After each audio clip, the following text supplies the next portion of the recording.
Would you like to work closer to home, save money on gas, and be rewarded for your hard work and attendance? Then Pelletier Foods is looking for you. That's right, Pelletier Foods is now hiring for multiple positions and shifts with great employee benefits, an on-site health clinic, competitive wages, and advancement opportunities. Pelletier Foods is a company that truly values their employees. Apply online at PelletierFoods.com/careers.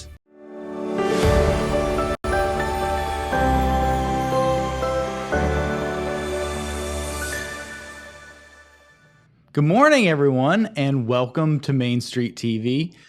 I'm not Jennifer Ratcliffe, but this is Pete Wilson. Yeah, you got Pete. Pete's here with me this morning. Jennifer is on vacation, so please bear with us while she's not here. We appreciate you watching and sticking with us, and just smile and be buoyant, and just light up the room. That's all you got to do. I'll do the best that I can. Okay. I mean, this room is fairly well lit, so I think we can handle it. So, Pete, Labor Day weekend in the bag. Lots of stuff happening. Mm-hmm. Big football Friday night. All that, yes. All kinds of stuff. So, what the heck is going on, as Jennifer would say? Okay, well, let's I got my script. Okay. It says, Pete Wilson, what the heck is going on? Okay, right. Okay, well, here's the deal. A couple of very important things happened heading into that weekend, James, on the news side. And then we'll go that first. I know later Mr. John Pelletier himself will be here to talk about the Ohio Hill Country Festival, the Ahoko Festival, which starts on Wednesday. So we're going to hit some more hard news stories before John comes in. And on Thursday, our old home, the Total Media Building at 295 Broadway I recognize Street in it Jackson, in these pictures. People know it as the radio building historically. There's something new and special that is going to be happening there. And it is a new program of the Jackson County Juvenile Court that is called the Step 1 Resource Team. Judge Justin Skaggs, the probate juvenile judge in Jackson County, he's in his first term, called this meeting kind of like an announcement / soft opening for this new program.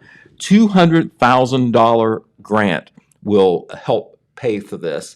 And they've been working kind of behind the scenes the last week or so. And this was a big coming out party with all the community partners involved. What this amounts to is, and I'm not going to go into great detail because it's going to be in our Wednesday paper. Phil Buffington, our associate editor, did a great job writing up the story. We already have it online, by the way, so you can check out the story. This is a diversion program through the juvenile court. Now, maybe you've heard that phrase before, but they've done this with the big courts, the adult courts. The diversion program is a way for criminal defendants, if they've been charged, to get that charge reduced or maybe even eliminated if they go through a program called diversion. If they're able to follow the straight and narrow, it's not quite like probation, but it kind of works like probation. If you're able to go through that program successfully, you can avoid, the criminal consequences of an incident. And in this case, the idea with the juvenile court system is always more about rehabilitation, or as much about rehabilitation as punishment. And for nonviolent juvenile court offenders, this will give them a chance to get into activities that are positive, that occupy their time, that expose them to adults who are trying to help them on different fronts. And the idea is to keep those kids from being behind bars or being sentenced in some way that would be punitive as opposed to progressive. And this is something that has not taken place before, any program like this locally. And all the community partners were there, also there, and we had the picture show. Jeremiah put it up there. Amy Ast is the Ohio Division of Youth Services Director. She is the person who, right there in the center, she's between Michael Jadrosink of the Wellston Police Resource Officer and Wellston Police Chief John Robinson. She is the number one person in the state for the juvenile court system, the youth services system, and she reports directly to Mike DeWine, and she thought it was significant enough that she came down here to be part of this opening announcement. Law enforcement people were there. Social services people were there. Of course, Chief Probation Officer Jessica Tackett, who is on Justin Skaggs' staff, she was there, and she was given a lot of credit for doing a lot of the legwork to make this happen. Judge Skaggs was given a lot of credit for being willing to initiate this. And remember, he just took office in 2021, so he's only been doing his job for a little bit more than a year, and he's already doing this. And as you can see there from that group picture, a lot of people involved. All the law enforcement people were there, from the sheriff's office, the various police departments, or representatives there as well. Another key player there is Megan Wiseman, who helped work to get that grant application written, and then it was approved. Megan Wiseman works at the Jackson County Health Department, and she is the director of the Jackson County Children First and Family Council, which works on the social side of the health department. But this is very exciting because, you know, here on the front lines, we don't hear much about the juvenile court system by its very nature. You know, it's private privileged information. You know, those names don't go in the paper unless something really horrible happens. You don't even know maybe that a juvenile is involved. But behind the scenes, they have to figure out how to handle the juveniles, how to make sure that the community is safe, but yet help those troubled young people who maybe have made some mistakes along the way get straightened out. And they feel that this diversion program will go a long way towards doing that. So this is very important. It may not sound real exciting, but it is so important that it's happening. Yeah, that's really interesting, Pete. So it's going to be interesting to see what exactly to do with the building on kind of a personal level for us, but also like, you know, how that program grows and what it's able to accomplish. Right. I'm not sure what they're doing with the building. I don't think they bought it. They're probably leasing it. I know that they're using a portion of the first floor of that building. And that building, of course, goes back well more than 100 years. It was formed as an automobile dealership, but it's been the home of the radio, and then later the newspaper and zip printing, and it had the total media. The signs, by the way, are still there, but we're not there anymore. We're out here at Stockmeister Plaza. Some people still get mixed up on that, but what a productive, positive way for that building to be used. So we wish Judge Skaggs and everybody involved in that the best of luck. About the same time that Phil Buffington was over there covering that story, just a little bit later in the day, our editorial assistant, Alex Shope, made the short trip down to Rio Grande to visit the Buckeye Hills Career Center. And down there, very important announcement as well. The Ohio Lieutenant Governor, John Husted himself, was there. There he is, next to Mr. Nash. Yeah, there he is. Lieutenant Governor Husted there, the second from the right, with his head turned. He is listening to Superintendent of the Buckeye Hills Career Center, Jamie Nash, who is the second from the left, is facing the camera. He is talking about a new program that's going to start at Buckeye Hills Career Center. And boy, does this seem like a smart thing to do if you're a vocational school. They're going to start a new training program.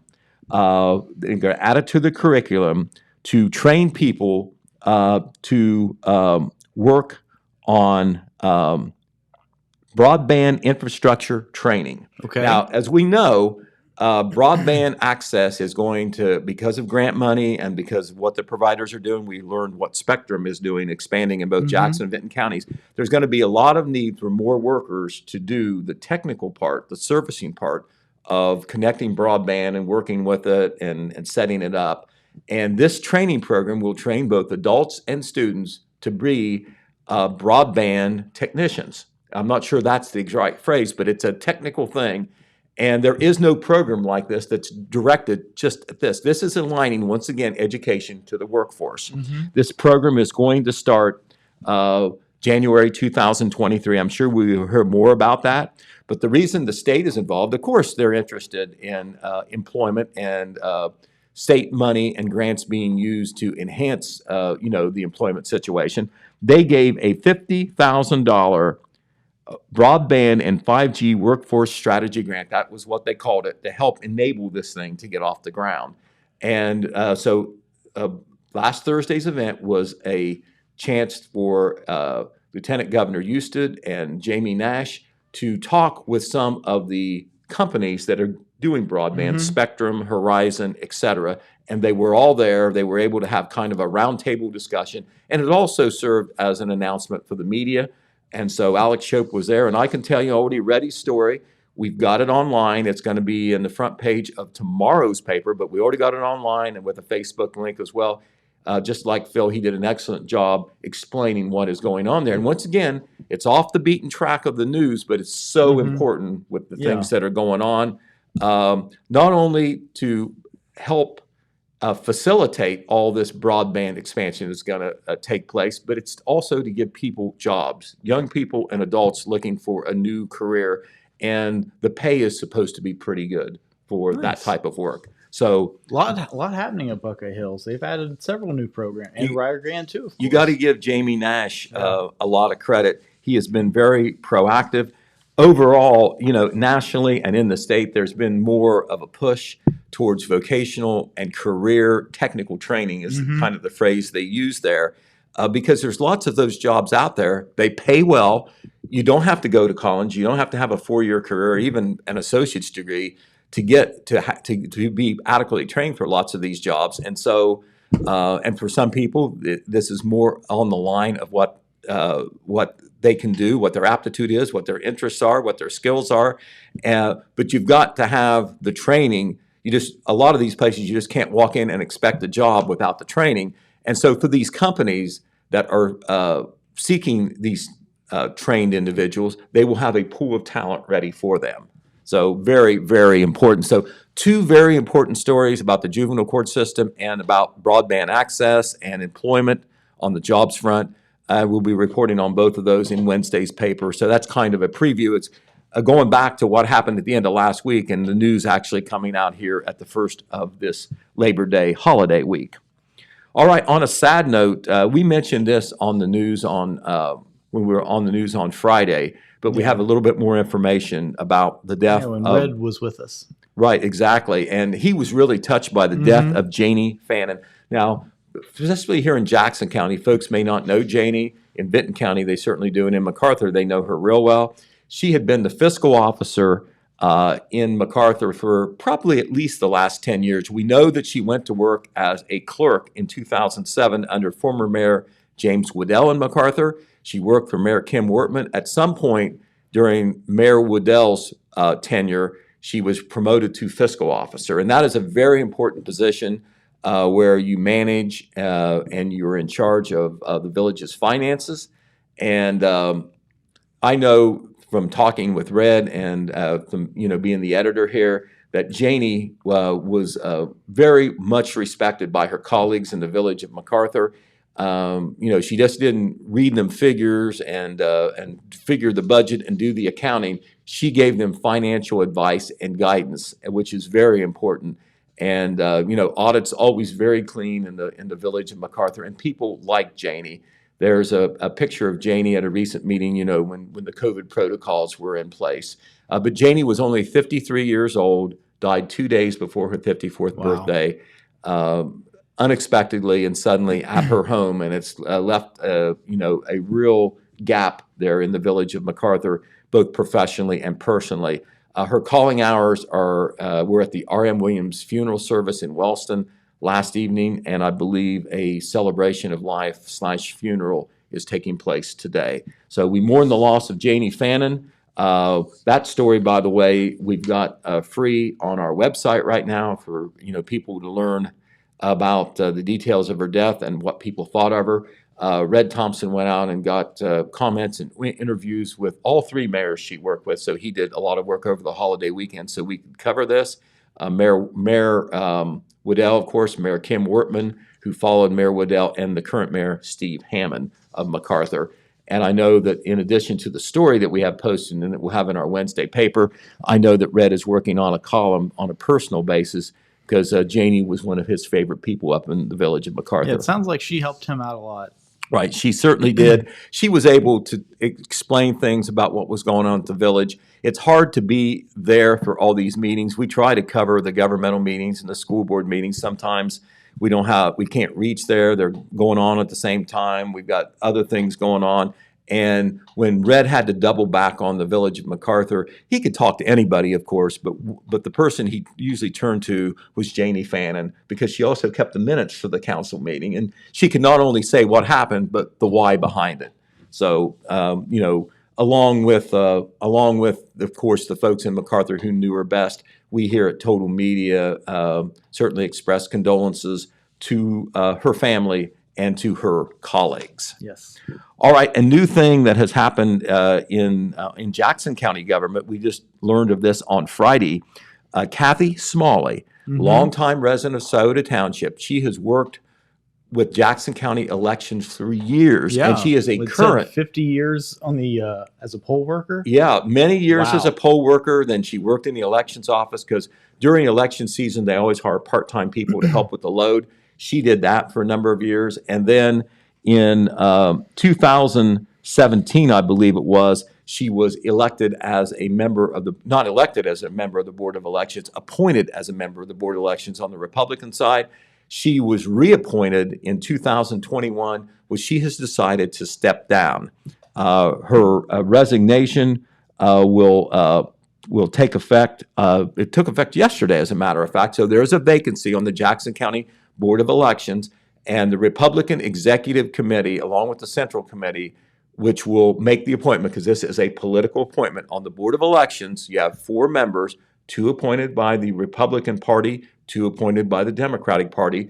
The elections director and the deputy director, one is a Republican, one is a Democrat. That's how it works in Ohio. In most states, it's a bipartisan deal. But it's not an elected thing, it's an appointed thing.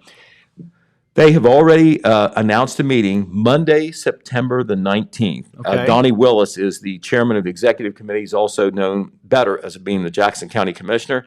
A meeting will be held at 6 p.m. on Monday, September the 19th.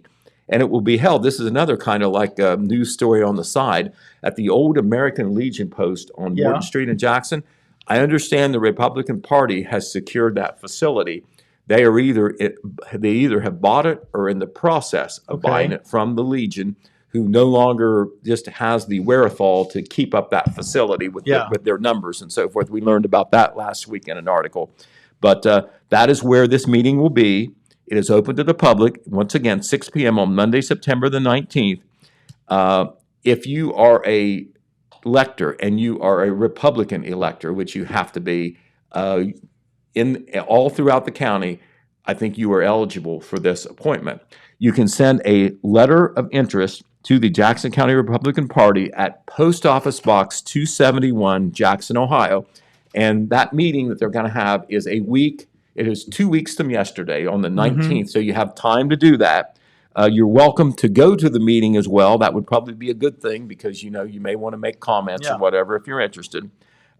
Those submitting letters are welcome to attend the meeting. At that meeting, the Central and Executive Committee, that's a lot of people, at least on paper, will make that selection. And then I believe that has to be approved by the Secretary of State, Frank LaRose, but normally that is a perfunctory thing. They usually go with whatever the local people want. So that's another story developing right now on the county front. All right, James, there's been a lot of publicity nationally about police officers, law enforcement officers. And, it's been harder to be a law enforcement officer the last couple of years with some of the things that's been happening nationally, And, of course, it's dangerous work anyway. And there are certainly jobs that pay more than being a police officer. And Oak Hill Village Council, in an effort to try to keep and maintain officers, has taken action to increase the pay of police officers. Okay. The new pay rates, and I think it's a pretty good jump. I do not know what the old rates are. I haven't been able to get that yet. But the new rates are $17 an hour for full-time officers and $16 an hour for part-time officers. And at Oak Hill, they count on part-time officers to kind of fill the gaps to give them as much coverage as possible. A lot of times young officers, this might be their first job, and it gives them a chance to get experience and later maybe get a full-time job or maybe get a job somewhere else full-time.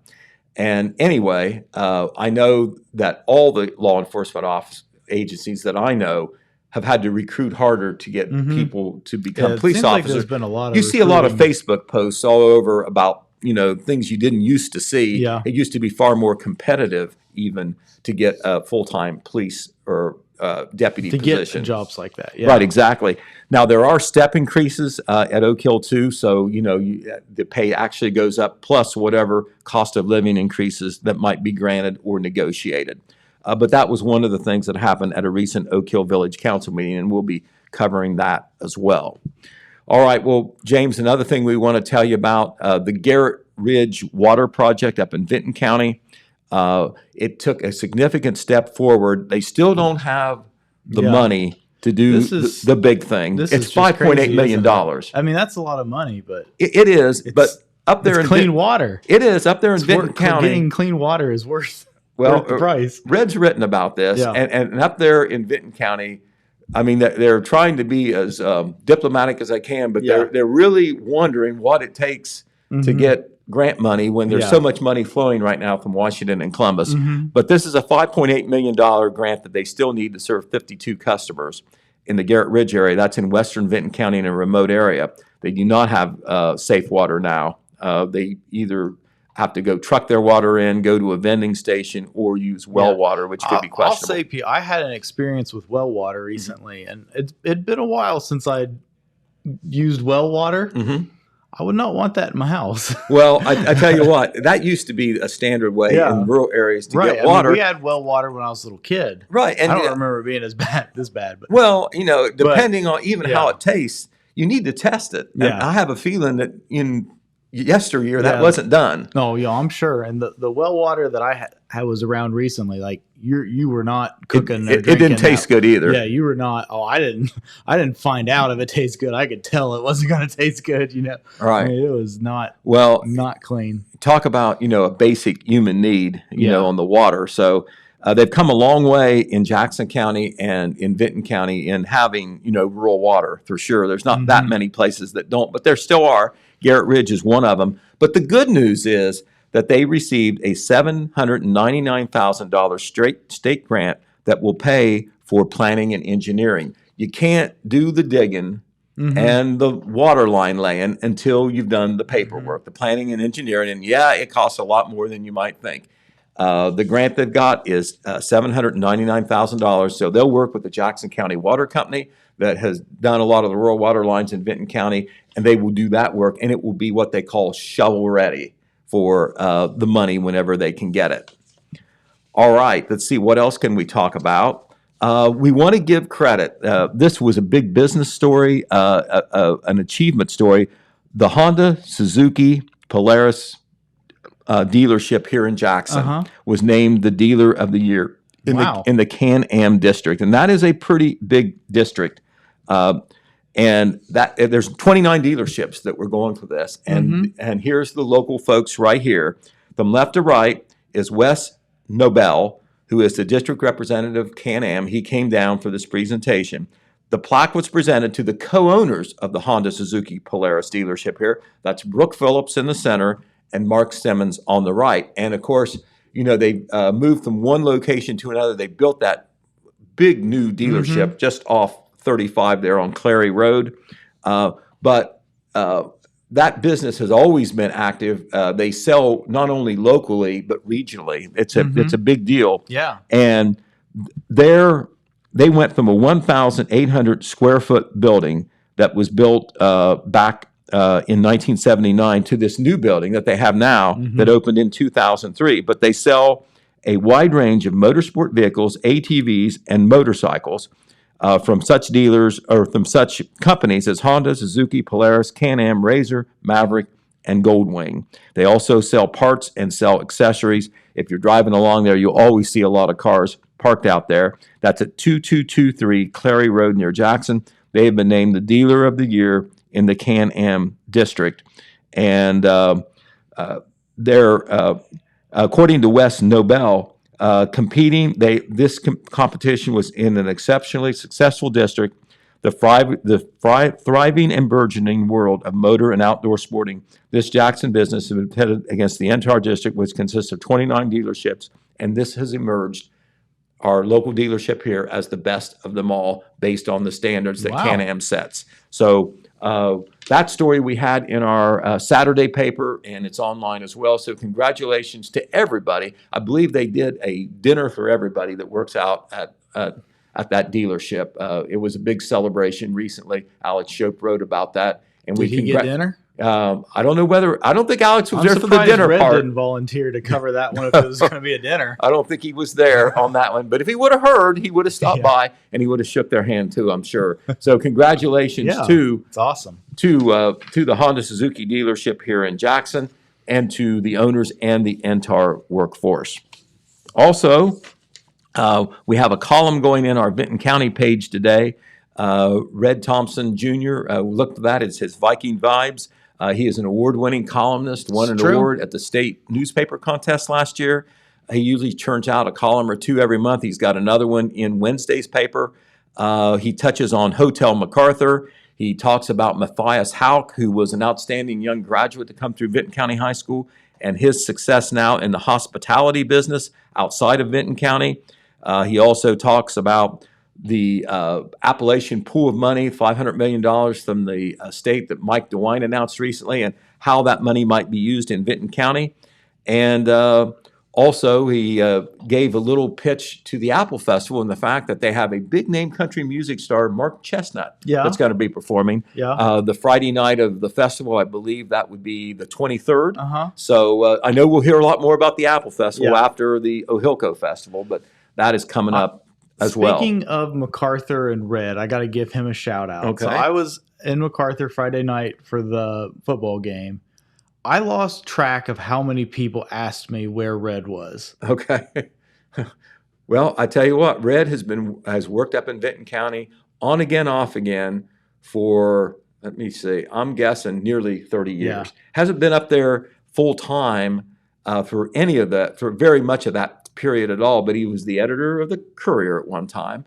And through the different papers based here in Jackson County, he has been the Vinton County beat reporter, and also, of course, helps with the sports and is a big fan of the Vikings. And so Red Thompson Jr. is as well known in Vinton County as a native Vinton County, and I can tell you that. Every time I turned around, somebody was, "Where's Red at tonight?" I know. Well, I tell you where Red was. He was with Todd Compton at another football game. He was working. He wasn't taking the night off.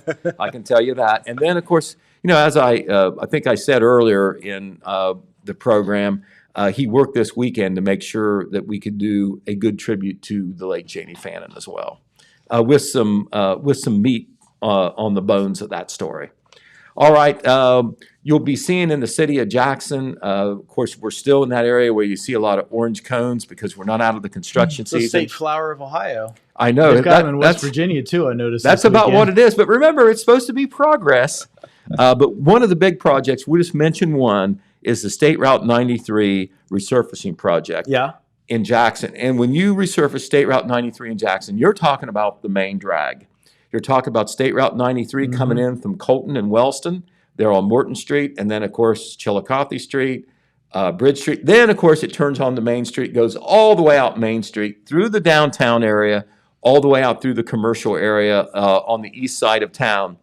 And the resurfacing has not started yet, but the pre-work started last week. And so that whole area is going to be resurfaced. It's going to be mainly state money. But the locals, the city of Jackson was involved. They had to do a bunch of curb replacement work to get ready for that. And that work, by the way, it's already occurring. You see some of it, you see evidence of it with all the cones. That work will be occurring daily from 7 a.m. to 5 p.m. However, the road will remain open. There may be restricted traffic. A lane or more lanes may be closed at times. There may be flaggers. But that work will be going on probably through much of this fall. But you'd be looking for that, and when you're driving through Jackson, drive with caution. Be ready to see some of that construction work taking place. All right, we weren't able to mention this last week, but I want to mention it real quickly now, and I know you can chime in because you know a lot more about it than I do. Well, we talked about this some. Okay, the Shack had the evening with the arts, so I did want to show a couple pictures there if you got them, Jeremiah. This was that our good friend Josh Willett and Ryan Hurd. Josh Willett, of course, Total Media's own Josh Willett, Of course, he is director of operations for the theaters here that are are the Stockmeister companies. But he also is one of the best trumpet players you'll ever find. I'd never And heard him play trumpet before. He lived He's- up to he's he very- lived up to the hype of his trumpet. He's very good. And Ryan Hurd, the director of bands at Jackson High School, I didn't know that he played the sax, but he obviously does. I had heard Ryan play before. But anyway, there are those two playing together. They were just two of the entertainers that were there at that evening with the arts thing that started at 3 o'clock and went deep into the evening. Entertainment and art auctions. And Seth Michael was one of the auctioneers, I think, for the last major art auction of the evening. And James, I assume that did raise some good money for the Marquette Cultural Arts Center and Shack. I don't have a dollar figure, but yeah, it was successful. A great auction. A lot of people came. A lot of people. The food was the highlight, Pete. I know you talked about those donuts. Dude, the treatery catered the desserts, and when I walked in that place, that donut smell just like hits you in the face. Like, oh my god! They had these like pumpkin or not pumpkin. What were they? Carrot cake cupcakes, right? Or were they? I guess they were pumpkin. They were really good. Whatever they were really good. All right. But yeah. Well, I know I'm going to have to get one of those pumpkin donuts now because you have promoted it so much. But I do like those. It's usually the pumpkin flavor with the cream cheese icing, but I don't care what kind of icing they put on them. Yeah, they're pumpkin cupcakes with cream cheese icing. But anyway, you also saw a picture. I wanted to get his picture on there about Paul Brown. Because I tell you what, James, this might have predated your association with the Shack and the Marquet. But when he and Mr. Armstrong did those cowboy poets, that was really funny stuff. Yeah. And it was original stuff. They wrote a lot of that, and they went places. They performed, even though they both had jobs. But if that's what he did, I think he did his cowboy poets. That was very good. Of course, Paul is on the board of Shacker. Is he still on the board? Paul Brown. Paul Brown. Yeah. Oh, yeah. Oh, yeah. And of course, he's an art instructor and an artist as well. So yes. He gives a lot to the cause as well. All right, we want to mention again. We want to remind people this is so important. We got to have all that apple butter at the Apple Festival that the Victory Grange does, and I know that to have the right. Marty Ross and Rich Neal were here promoting that. But once again, we want to tell you when you need to show up if you want to participate and contribute to that. The first date is this Friday, September 9th, out at Victory Grange. Just out of Jackson, just get on Pattonsville Road and keep driving, cross the Appalachian Highway, and you'll come to it on the left after you cross the Appalachian Highway. They're going to be peeling apples and preparing apple butter there on Friday, September the 9th, Saturday, September the 10th, and Monday, September the 19th, and of course then during the Apple Festival. All those jars of apple butter just don't show up there on Tuesday of the Apple Festival. They have to do a lot of prep work. They always sell out. And of course, not only is it a nice service and a nice angle to the Apple Festival, but they also use the proceeds for good community projects like the weekend food and backpack program and 4-H projects. And I know that they've done literacy projects in the past. All right, we also want to mention, James, that the Chamber of Commerce, the Jackson Area Chamber of Commerce, they have a date now set for their big appreciation banquet. It's going to be Thursday, October 20th. Once again, it will be at the Parks Edge Event Center. So we want you to put that date on your calendar. We'll be hearing more about awards, who is getting the awards later on, but it's a lot of celebration of community achievement, business and civic as well. The senior citizens are having a bake sale tomorrow, James, and that is some great baked goods. It will be available from 9 a.m. to 11 a.m. over at the Senior Citizen Center here in Jackson at 25 Mound Street. They will help use the money. That money will help finance campaigning for their operating levy, which is on the ballot this November. All right, we're going to get into another big event, the 61st Annual Farm City Field Day. That is a great meeting of the city and the agricultural community. That's the concept that they had for this when they founded this a long time ago. They thought it was a great way for city people, non-farmers, to see how the farm situation works in agriculture. And it allows the agriculture people to get together for a social/educational event. This year, they're going to go to 3 different locations on the northeast side of the county. and this is the Jackson County Farmers Club that does it with the support of the Jackson County Extension Office. This is going to be this Thursday, starting at 3 p.m. They're going to go to the Beerup Farm, the Jolly Farm, and then Rumpke, the Rumpke landfill waste systems just off 32 there. They're going to tour all those three things. There's going to be a hay show as well. And then after they do their program and their touring, which goes from 3 to 6, at 6 o'clock, they're going to have a roast beef dinner. Cost for the meal is $10. Soft drinks will be available as well. That is always a popular event, especially if the weather is good. That is once again this Thursday, September the 8th. All right. We also want to mention on the sports really quickly. We also want to congratulate Rocket Pizza as they opened under new ownership this weekend.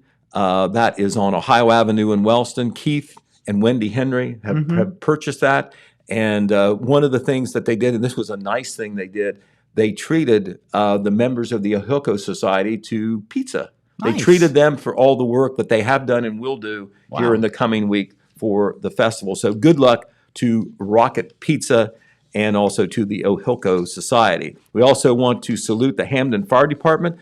They volunteered their time on Saturday to do a bake sale in front of the fire department there on 93, and they also did a Fill the Boot where they took donations for the Muscular Dystrophy Association. Okay. That's the old thing that Jerry Lewis used to do a telethon for on Labor Day weekend. Also, Oak Hill High School baseball coach Jason Wright is raising money for the baseball program, so give him credit for working in the offseason to help the baseball program. He is going to have a golf scramble open to the public this Saturday at the Franklin Valley Golf Club.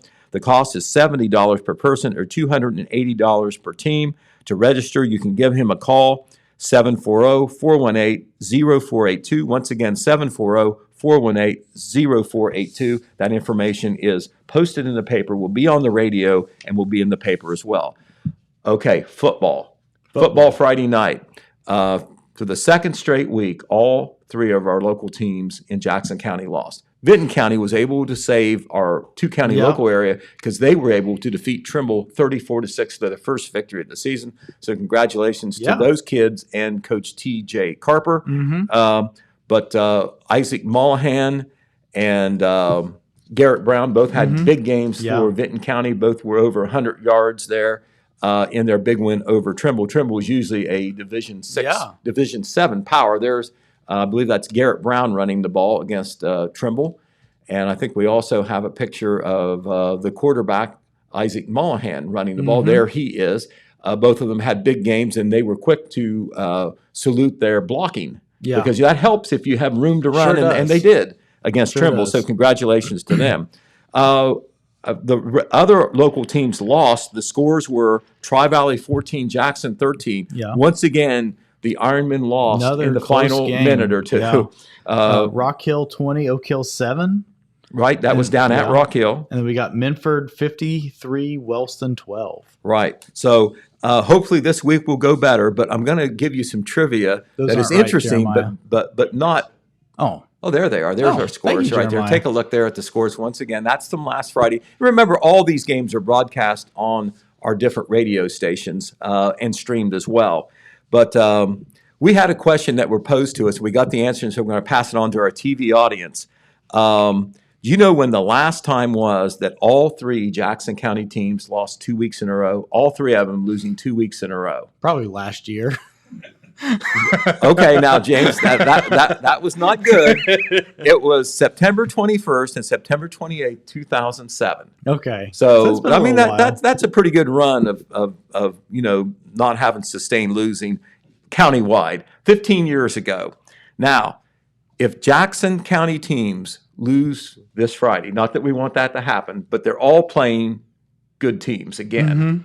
If they would all lose again for the third straight week, that has not happened since October 1972. Wow. That was the first year that I covered. I was going to say I covered sports, and John Pelletier had dark hair then. Isn't that right? Hair. Right. And he was probably setting up the first ever centennial celebration that led to the Ohilco Festival. I bet. I know he was in on that, and he was here doing what he used to do last year, working at the radio. So anyway, we hope that doesn't happen, but we felt obligated to give you that piece of information. I hope not. All right. Well, I'm going to get out of this chair because John Pelletier is ready to talk about all things about the Ohio Hill Country Festival, the Ohilco Festival, which of course starts on Wednesday, and so much going on through Saturday night. Yeah. Thanks, Pete. Thanks for the news. John Boy, come on over.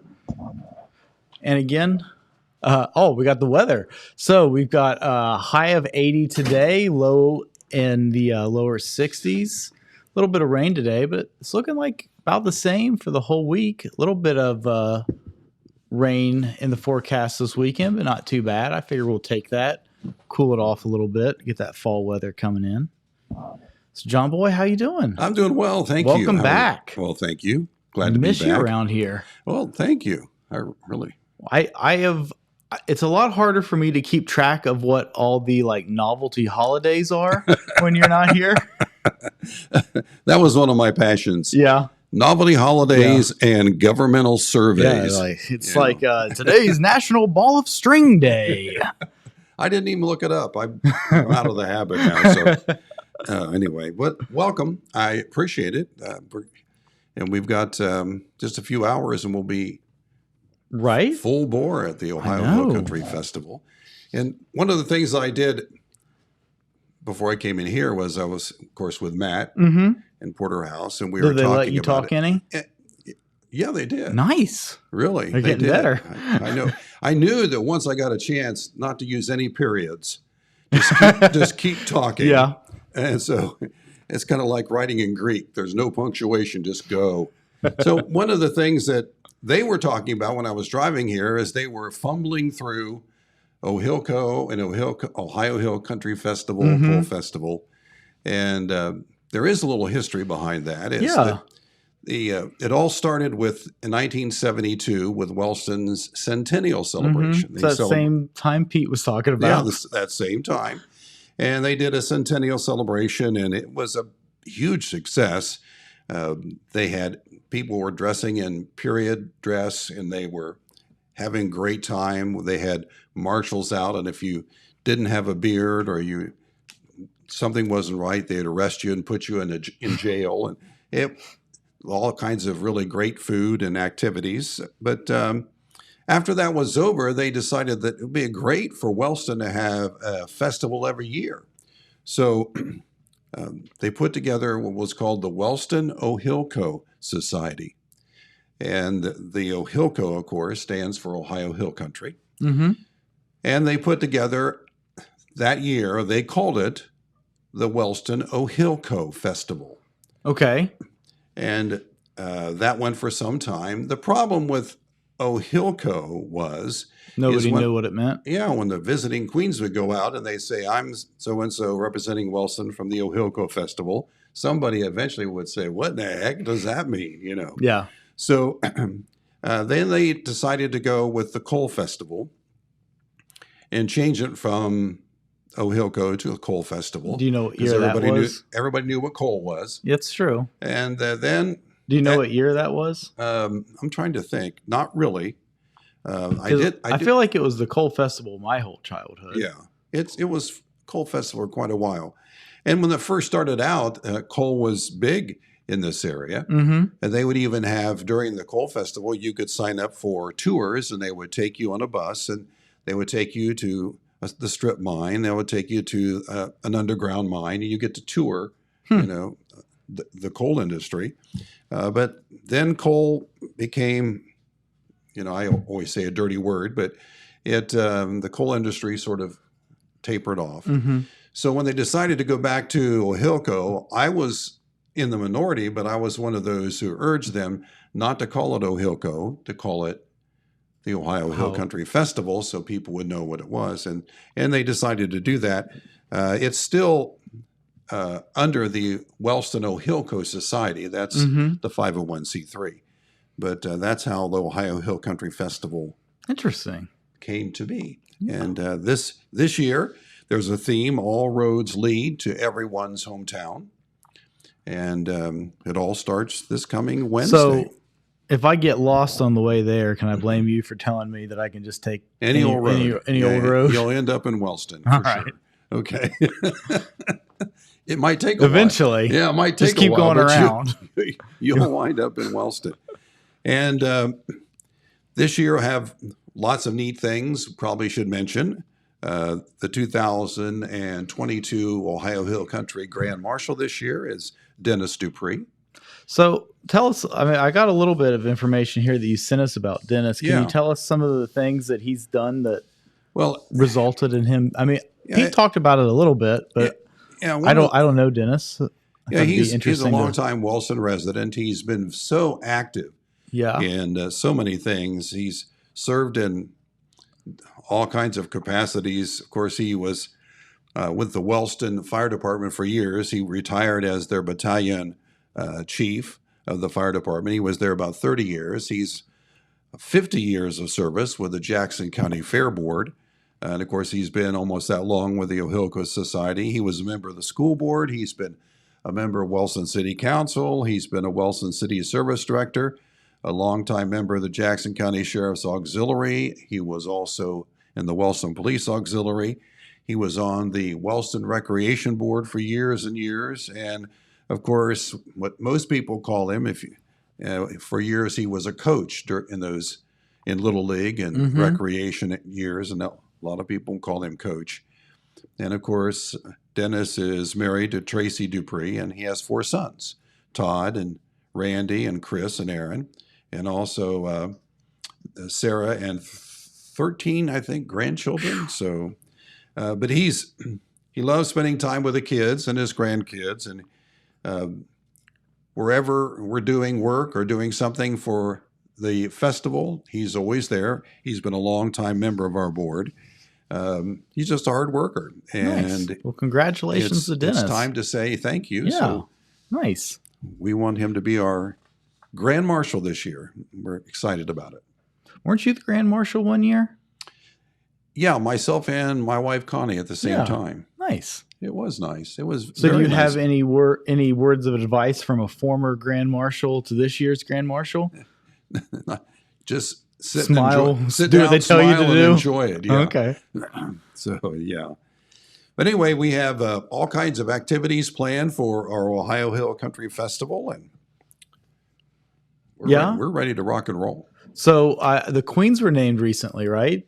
Well, this year the reigning queens, of course, were because it's elected last year. So the girls from last year reign over until Sunday. Yeah, then the new girls take over. Yeah, what they do is they have a chance to reign all year long, and their reign ends with the festival, which is probably the way it should be. And Chloe Wilbur is our queen, and first attendant Olivia Haggerty, and second attendant is Haley Goheen. There they are there. Also, if you want to go to some of the other pictures, that's our junior Miss Queen and Court, Erilyn Dupree and Kennedy Cardwell. Any relation to the Dennis? Actually, yes, a grandchild. One of those 13? Yeah, one of his 13 grandchildren. Man, all his grandchildren, the whole court could be his grandchildren. Oh, yeah. And then, of course, the 2022 Little Miss Queen and Court. We have in the center is the Queen, Sloan Hutchinson. And then Ava Fenwick is the first, and she's on your left. And then on the right is second attendant Presley Childers. So that's our royalty, and they'll be reigning over the 2022 Ohio Hill Country Festival. Nice. It's very exciting. So we have want to say congratulations too. Yeah, we have other royalty. Yeah, don't forget the senior royalty. Right, we have the Wellston Senior King and Queen, and the Senior King and Queen are Tom Walton.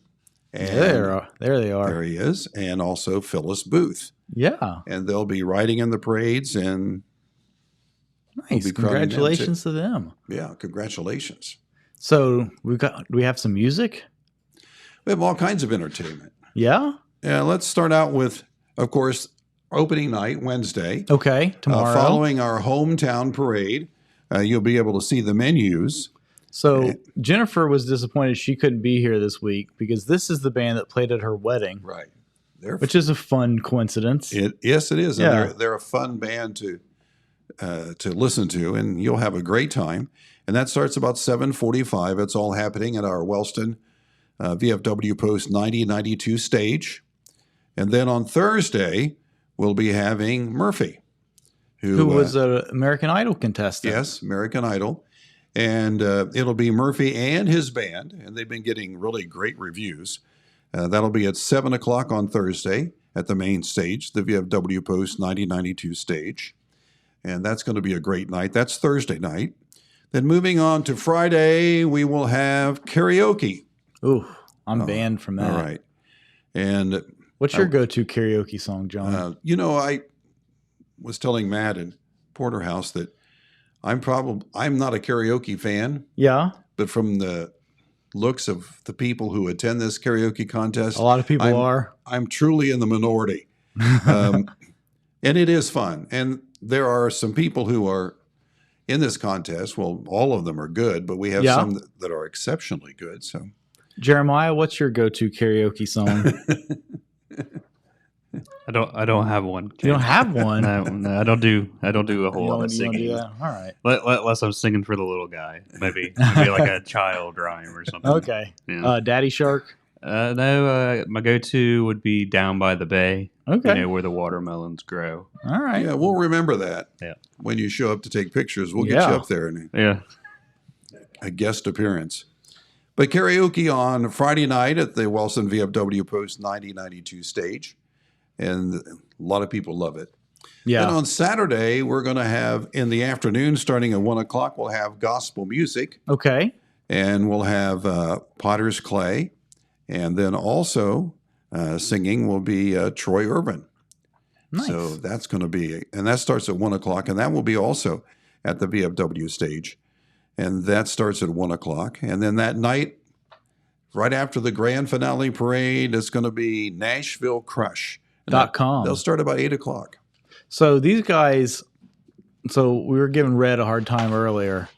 These guys have got something to prove to Red because he's like, they're not even from Nashville.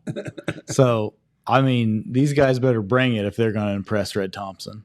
When we were doing a little research on them, we noticed that on their website, one of the postings it started out, I hate country music. Yeah.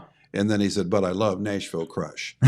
So it's a high energy group and it's going to be lots of fun. And they really are good. So nice. Yeah, I'm sure they are. If you show up, you will be pleasantly surprised and pleased. Nice. So anyway, there you go. That's at least our entertainment. And all during the festival, we probably should mention there will be the art show, which is a tradition.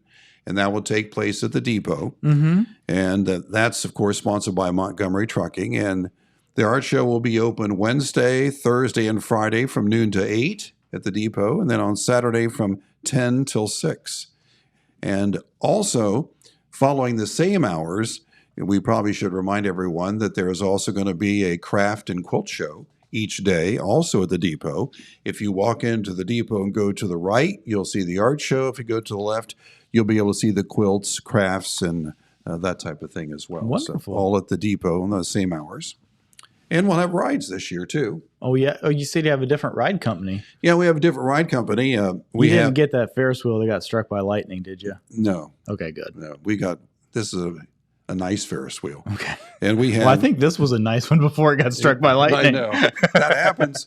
Believe me, that happens. You stick metal in the air and something's going to happen.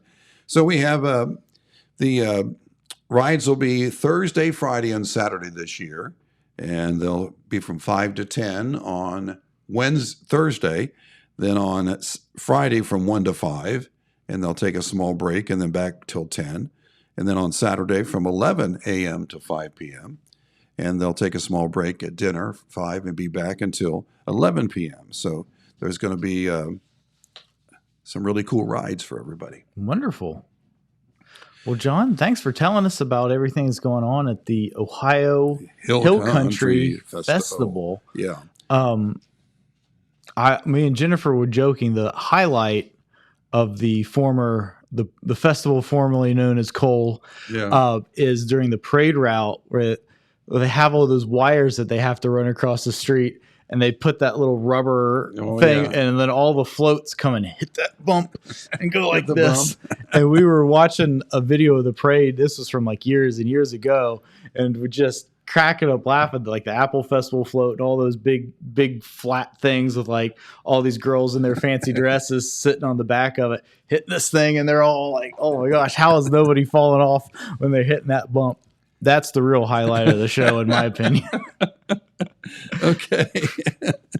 But anyway, we'll have all kinds of great things going on at the festival Wednesday through Saturday. Oh, and I probably should mention on Saturday, the Black Diamond Lodge, the Masonic Lodge in Wellston. Every year they have a car and motorcycle show, and they have lots and lots of cars to look at, and that's lots of fun. Awesome. And I was mentioning to the guys in the studio that you see these cars and first you say, I remember that. Yeah. That was the year I graduated. And then you realize it was 55 years ago. Really? And then you glance down on the license plate. It says antique. So wasn't that what your driver's license says, John? Yeah. My driver's license says classic something vehicle. about when it expires, don't give him another one. Man, make sure you give him the eye exam again. Right. So anyway, there's lots of good things going on. There'll be Lazy Susan on the stage at 3:00 Saturday. That's a fun band. Yeah. There'll be caricatures. There'll be an artist. It'll be free. We've paid the person to come in. A lot of people like to have their caricature made, and she'll be there from I think 1 to 5, close to the gazebo in Pride Park. Nice. And it's another nice thing about the Ohio Hill Country Festival.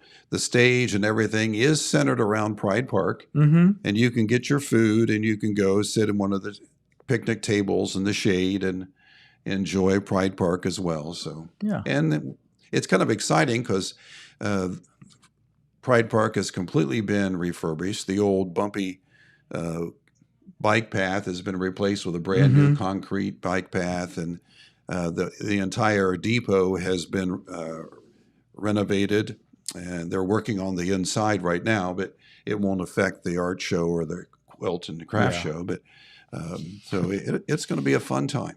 Nice. Well, John, I appreciate you coming by and telling us all about that. Looking forward to it.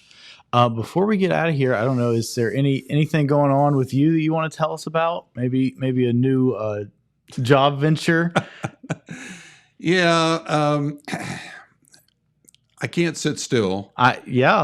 But you were here like 2 weeks ago telling us how busy you were. I know. And then like 2 days later, I see on Facebook that you found yourself a retirement job. I'm going to work with Donna Summers. Yeah. And I'm going to be a realtor. To be very honest with you, one of the reasons I didn't say anything to anybody was because you have to go to school and you have to pass. You weren't sure if you were going to pass the test. If I flunked that test, I didn't want anybody to know that I went through all of this. So, but anyway, it's happened, and I'm kind of excited about it. So, and I'm excited for you. Yeah, thank you. One of the things that I've, from the outside looking in, always was interested in. Of course, one of my hero is Joel here. He's a realtor. Joel as well. Is your hero. As a matter of fact, when I have my hair? Is it the hair? I think it is. I mean, he's just my hero. And as a matter of fact, I'm having cards made here, and I told him to put his picture on it. So. Or we could just use that picture of you from 1980 or whatever that was on. We had for like you in the news articles and stuff. I know. I apologize. Just hadn't been updated. I apologize for that picture, but it was one of those deals where they needed a picture, and I didn't have time to do anything, so I went around in the photos, and my wife found that one, and it was close. Yeah. No cigar, but it was close, and we went with it anyway. But it's me. Awesome. Well, John, thank you for coming Okay. in. And so Jennifer is out this week, so we'll be working to come up with some fun things to get into while she's not here. But we will do the best Okay. that we can to You'll be bring fine. you good shows this week. Thank you, everyone, for watching, and thanks for Pete for coming in and doing the news. And we will be back here tomorrow. Right.